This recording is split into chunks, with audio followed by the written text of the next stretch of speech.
we wake, hear the birds and see the sun.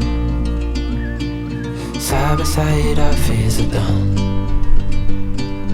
Oh, the good times just begun.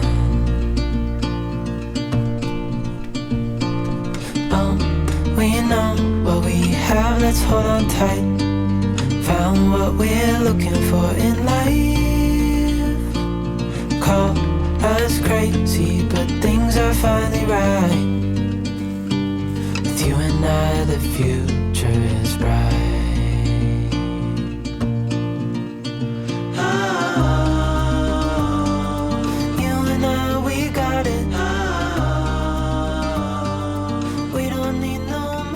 I woke up early this morning and I thought, you know what, I'm not going to putter around and do anything inside the house because I want to go and take a look at the veggie patch.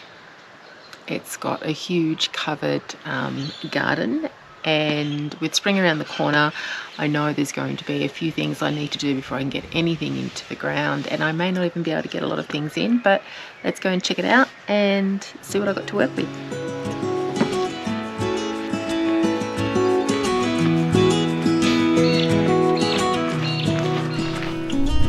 I knew wherever we went and called home, having plenty of outdoor space to create an edible landscape garden, as well as a beautiful wildlife-friendly native space, was an absolute priority. But I never expected to inherit a gardening space like this. We chose Dorrigo for a number of reasons. Its unique, cool mountain climate, its fertile, well-draining volcanic soils, and its average 2,000 mil plus of annual rainfall. It's one of the highest rainfall regions in the country. In these climate-changing times, even this pocket of the Great Dividing Range experienced a 50% decline in rainfall during the widespread drought of the recent years. Water security is essential. I was thrilled to see 2 water tanks harvesting rain from the shed's roof. Even better, the water from these tanks was piped directly to the garden. Increasing our water security is a priority project for us. The entire garden is enclosed with netting. Having chatted with some of our neighbours, it seems the local bird life presents a bit of a challenge in the garden and with fruit trees. I'm already seeing our oranges enjoyed by a handful of brightly coloured rosellas most days.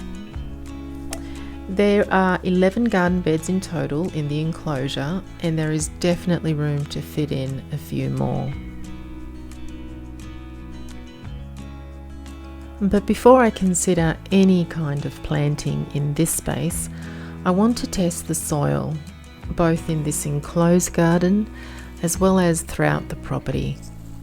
I want to understand and learn about the existing soil. Caring for the soil is key to a healthy and thriving garden. I have so much to learn. I joined the local community nursery. It's a volunteer-based organisation that tackles regenerative projects throughout the local community, including the rainforest, local waterways and rivers. Next week there's an introductory talk on beekeeping. Oh my goodness, I cannot wait. There is so much to do, and I've got so many ideas and plans for this little acre plot. I'm trying not to get overwhelmed, and I really want to sit down and do a design before I go any further. But damn, look at that. What a place to start.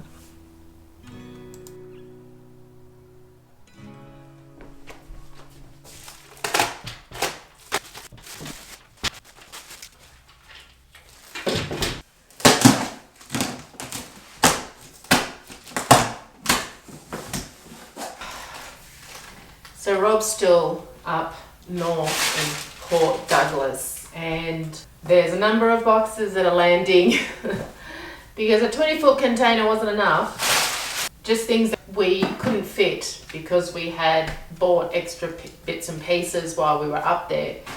So he has, of course, boxed them up and sent them. I'm looking for a dish rack because I'm desperate for it. It's all camping gear. That's right.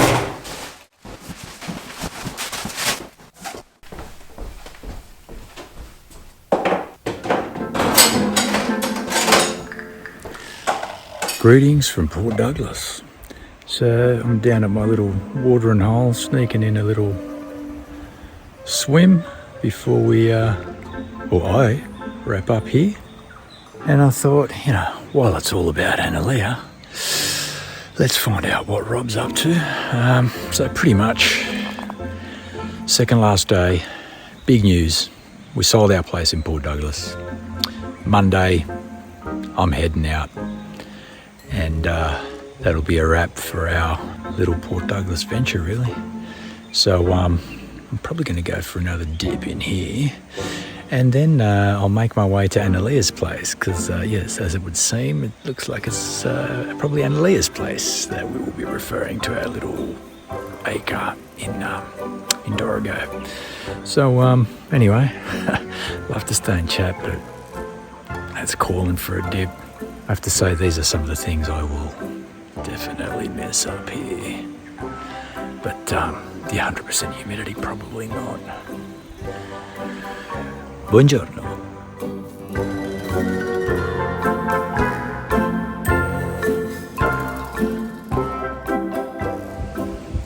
Greetings from Port Douglas again. Progress update. I tend to go a little bit more macro on my updates. Analea's more micro, she'll show you her packing away a pair of socks or something like that. I tend to give the big picture. So behind me, good old Holly, phase 1, pack, complete, ready to go, hit the road. Phase 2 is commencing now on this bad boy. Got to take her out, take all the drawers out and start packing her away. That's phase 2. I reckon we'll wrap her up in a couple of hours. And then we're up to the critical part of the day. Brewski. Maybe even squeeze in a swim. And that's probably about it. So, we're getting close to a wrap in PD. Later. Look at that.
First day of spring today, and I didn't get a chance to go around the gardens because I was sorting out the pantry, but I thought I'd come around here because there's this beautiful flower, and I did Google it to find out what it is. Oh my god, it's just majestic. It comes from South Africa. I'm going to look it up, and I'll mention it. But have a look at this.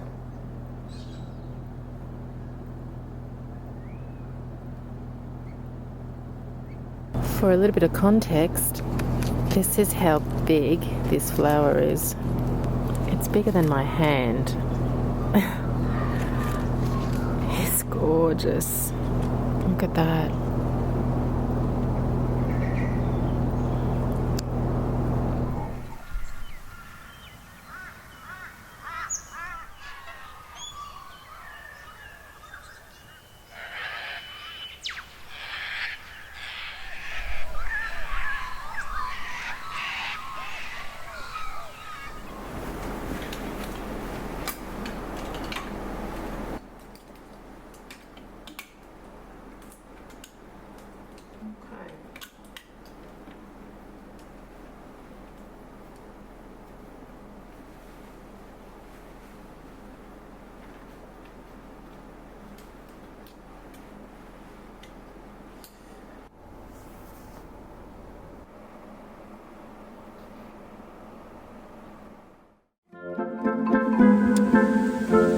Well, the day's come.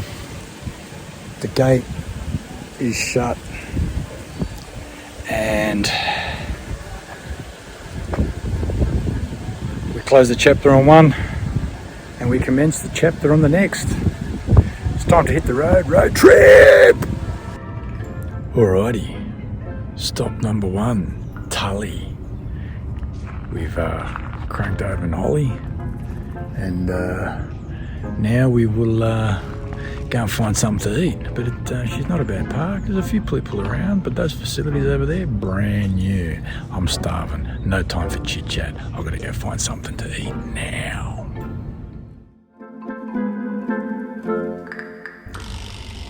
It's been a long time. Makes you realise how much you miss travelling and hitting the road. People think that's a bit weird given the space that we got to live in, but I'll tell you what, it is more than ample. Of course, look, I could have a bit more room on the bed, but you know, someone wanted me to bring back 400 pillows with me, so yeah, I've got about, you know, a foot and a half, maybe a bit more space to chill out and relax for the night. But you know, she's a ripper, this little van. Pops up, 30 seconds, all ready to go. Hey, look at that, I even bought myself a Jenny. I mean, the amount of stuff I've managed to pack in here. I've got a generator in there, I've got a subwoofer in case I want to start getting some tunes going. And yeah, there's a milk crate over, where is the milk crate? Milk crate over there in the corner.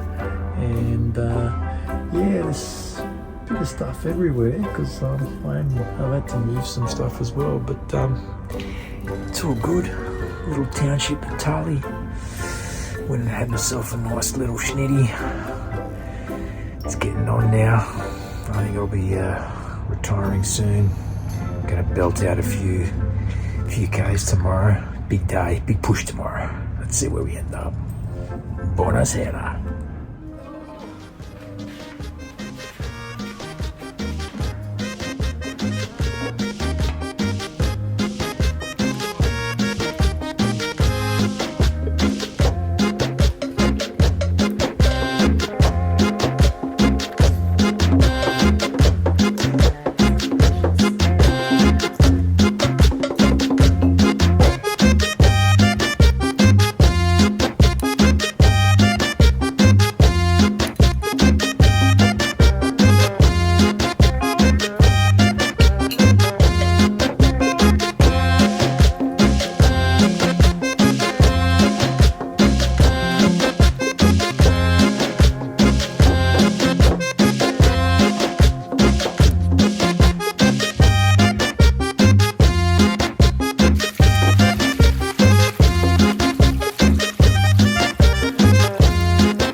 these are the remains, the veggies, and what's left of all the bones and the connective tissues on the bones. Shame I don't have a dog.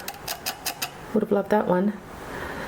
This will all get composted, and some of the literature I've read suggests that you could put this through multiple times. So I've done it twice, and I don't know, if up to a third you could still be extracting goodness out of it. I'm going to leave it at twice and just see how the second batch goes. The first batch is fantastic, really gelatinous. I just want to see how the second batch goes, and maybe next time I will do a third run, a third pass. But for now, the compost is going to enjoy this.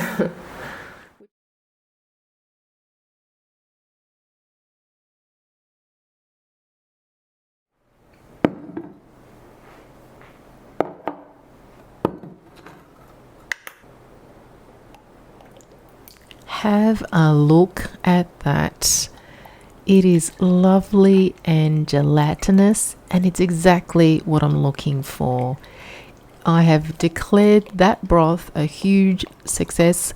The slow cooker did a beautiful job in keeping the temperature nice and slow and cooking it for a long period of time. All the proteins, the collagen effectively in the bones and the connective tissues and the meats that we put into the broth has broken down, dissolved into the broth, and when it's cooled down, it's realigned, and it's given me a broth that is rich with collagen, and that's exactly what I want. Aside from all the wonderful nutrients and trace minerals, of course. So it's just such a nutrient dense and healthy drink to have, and I'm just hoping that I can make this every week. I'd like to, and not only is it good for you, but it's actually really, really delicious. So it's kind of a win-win.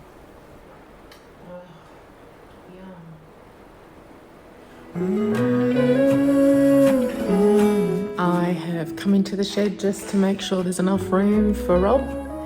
He's landing tonight. It's Wednesday night. He was meant to land tomorrow, but he's a bit of a demon when he hits the road, and he can do some really long days driving. So I think we're good to go. Really looking forward to it. An hour and a half and he's here. What I sought when I ran was back where I began. No matter the rain, no matter the storm, I'm coming home. I could see you. I've been tracking you. I love 360. Ooh, that was a touchy, sketchy little last 15 minutes with fog and 30 metres visibility. I think I got a headache. Oh. Well, Come on home. home we are. Come on in. And you know what? It's only 20 degrees difference. I better start acclimatising. Oh, yeah. I gained all that I knew for a price. In the end, what I found was nowhere near as nice. No matter the rain, no matter the storm, I'm coming home. I'm coming home. Leave open the gate, don't turn off the light, I'm coming home.